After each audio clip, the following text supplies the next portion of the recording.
அகிலமெங்கும் உள்ள தமிழ் நேயர்கள் அனைவருக்கும் பரம்பரை ஜோதிடர் உங்கள் மனோ பாலாஜியின் அன்பான வணக்கம்.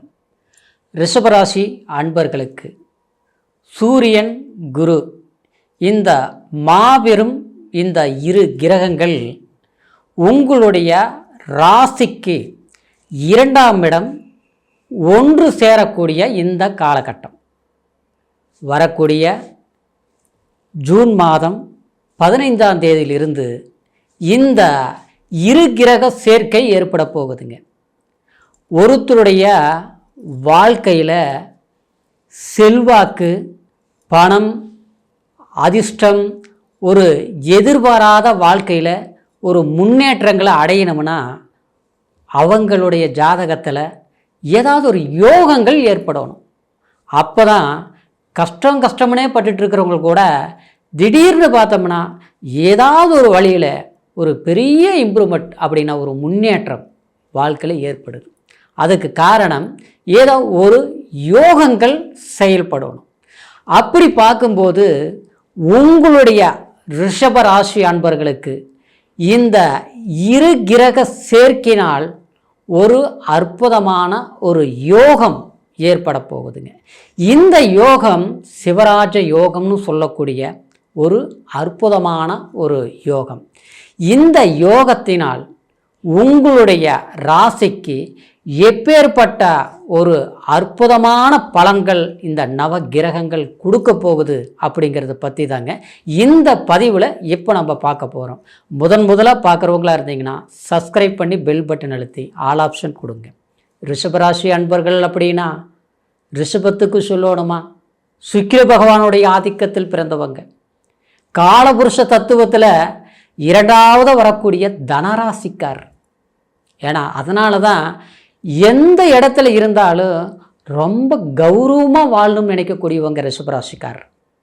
அதே சமயத்தில் உங்களை பார்க்குறவங்க மற்றவங்க எவ்வளோ நல்லா இருக்கிறாங்க பாருங்கள், எவ்வளோ செல்வாக்காக இருக்கிறாங்க பாருங்கள். ஆனால் நீங்கள் கஷ்டமே இருந்தாலும் வெளியில் காட்டிக்க மாட்டீங்க. மனசில் 1000 வேதனைகள் இருந்தாலும் வெளிப்படையாக சொல்ல மாட்டீங்க. மற்றவங்க மதிக்கணுங்கிறது உங்களுடைய நோக்கம் இல்லை.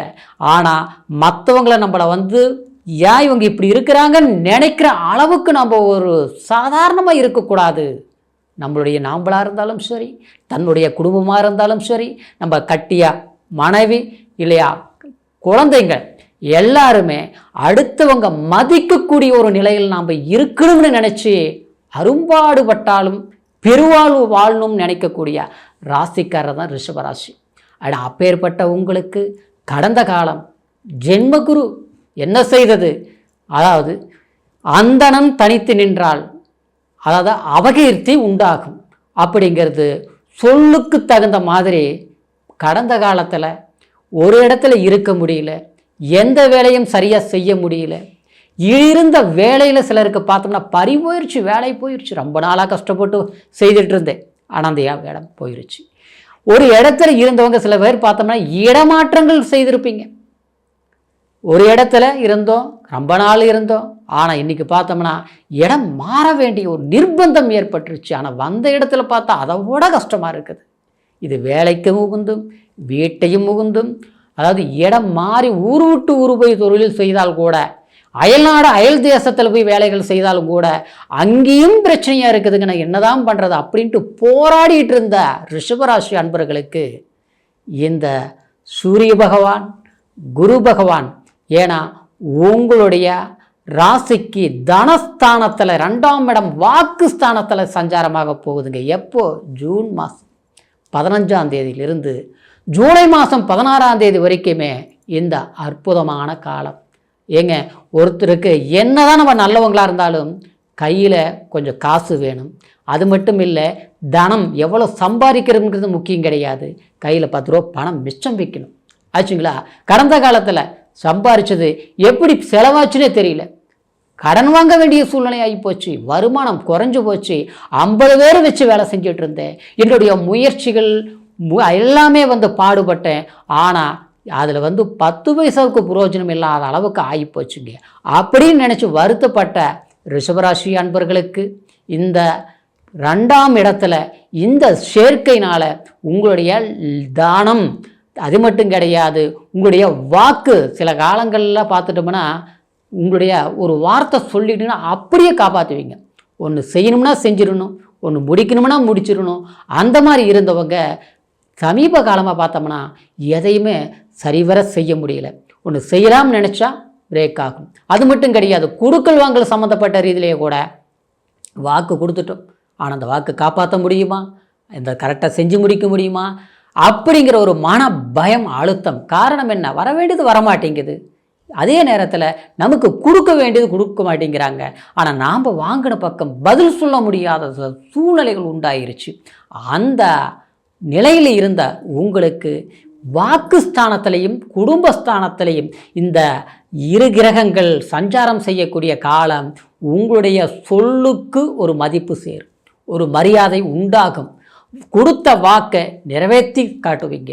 சிலரெல்லாம் பார்த்தோம்னா, அதாவது நல்ல படிப்பு இருக்குதுங்க, நல்ல ஒரு செல்வாக்கு இருக்குது, நல்ல கை நிறைய சம்பாரிச்சேன், ஆனால் இப்போ பார்த்தா அப்படியே பின்னோக்கி போயிருச்சுங்க. இன்றைக்கி குழந்தைங்களை கல்விக்கு கூட அவங்கள கஷ்டப்பட்டு படிக்கிற மாதிரி இருக்குது. சொல் பேச்சு சரியாக கேட்க மாட்டேங்கிறாங்க. குடும்பத்தில் பார்த்தோம்னா ஒருத்தர் பேச்சு ஒருத்தர் ஏற்றுக்க மாட்டேங்கிறாங்க. இந்த காலகட்டத்தில் நான் எது சொன்னாலும் சரி, எது செய்தாலும் சரி, அது தப்பாக தான் போயிட்டு இருக்குதுங்க அப்படின்னு நினச்சி வருத்தப்பட்ட ரிஷபராசி அன்பர்களுக்கு இந்த காலகட்டத்தில் பார்த்துட்டிங்கன்னா உங்களுடைய குடும்பத்தில் இன்றைக்கி உங்களுடைய வாக்கு, உங்களுடைய பேச்சு செயல்பாடு அவங்கள திரும்பி பார்க்குற அளவுக்கு இருக்கும். அவங்களுடைய தேவைகள் என்னவோ கண்டிப்பாக சரியாக செய்து முடிப்பீங்க. சிலர் பார்த்தோம்னா நம்மளுடைய குழந்தைகளுக்கு அவங்களுடைய எதிர்காலத்தை எப்படி நம்ம நிர்ணயிக்கிறது, ஏன்னா நாம் பார்த்து இவ்வளோ கஷ்டத்தில் இருக்கிறோமே, நம்ம அவங்க சிறு குழந்தைங்களாக இருக்கிற போது செல்வாக்காக வாழ்ந்தோம். ஆனால் இன்றைக்கி ஆளாகி அவங்க ஒரு நல்ல பொசிஷனுக்கு வரக்கூடிய நேரத்தில் அவங்களுக்கு ஒரு வழிகாட்டுதலாக நம்மளால் இருக்க முடியுமா, இருக்கக்கூடிய வாய்ப்புகள் நமக்கு கடவுள் கொடுப்பாரா அப்படிங்கிற ஒரு பதட்டம் ரிஷபராசியில் பிறந்தவங்களுக்கு ஏற்பட்டு இருக்குது. ஆனால் அந்த சூழ்நிலைகள் கிரக நிலைகளால் ஏற்பட்ட பாதிப்புகள். ஆனால் நீங்கள் முயற்சி எடுக்காமல் இருக்கல, நீங்கள் உழைக்காமல் இருக்கல, யாருக்கும் துரோகம் செய்து நம்ம வாழணும்னு நினச்சி நீங்கள் யாரையும் கெடுத்தும் வாழல.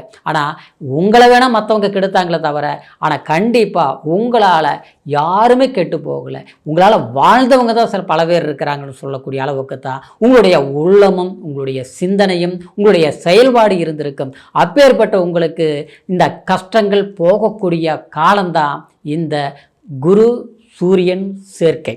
சரிங்களா?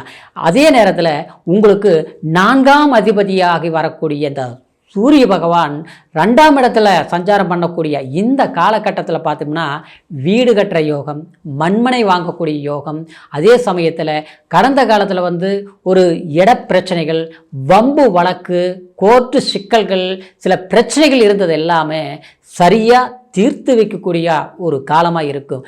மற்றவங்களுக்கு ஒரு வழிகாட்டுதலாக நீங்கள் ஏற்படக்கூடிய ஒரு நேரம்தான் இந்த குரு சூரியனுடைய செயற்கையான இந்த காலகட்டம்.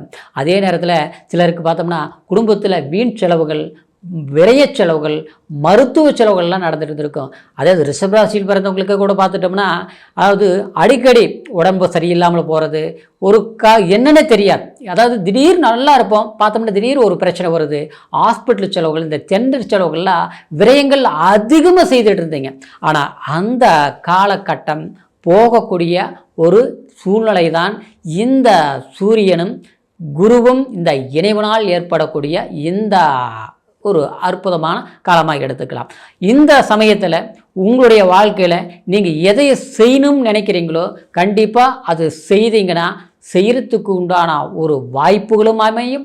அந்த வாய்ப்புகளை பயன்படுத்தும் போது அது சக்ஸஸாக முடிச்சு காட்டக்கூடிய ஒரு சந்தர்ப்பங்களாக அமையக்கூடிய ஒரு காலந்தாங்க இந்த சிவராஜ யோகங்கிற ஒரு அற்புதமான ஒரு யோகம். சரிங்களா?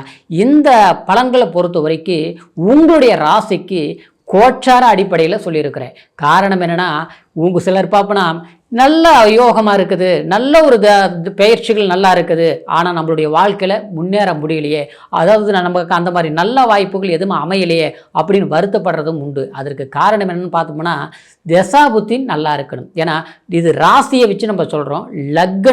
லக்னத்தில் எத்தனாம் இடத்துல திசை நடக்குது, அந்த தசாபுத்திகளுடைய பலம் நமக்கு சாதகமாக இருக்குதா பாதகமாக இருப்பதா அப்படிங்கிறத பிறப்பு ஜனன ஜாதகத்தை பார்த்து தெரிஞ்சுக்கோணுங்க.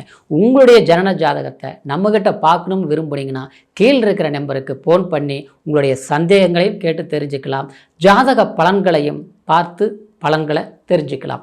மீண்டும் அடுத்த ஒரு பதிவில் உங்களை சந்திக்கிற வரைக்கும் நன்றி, வணக்கம்.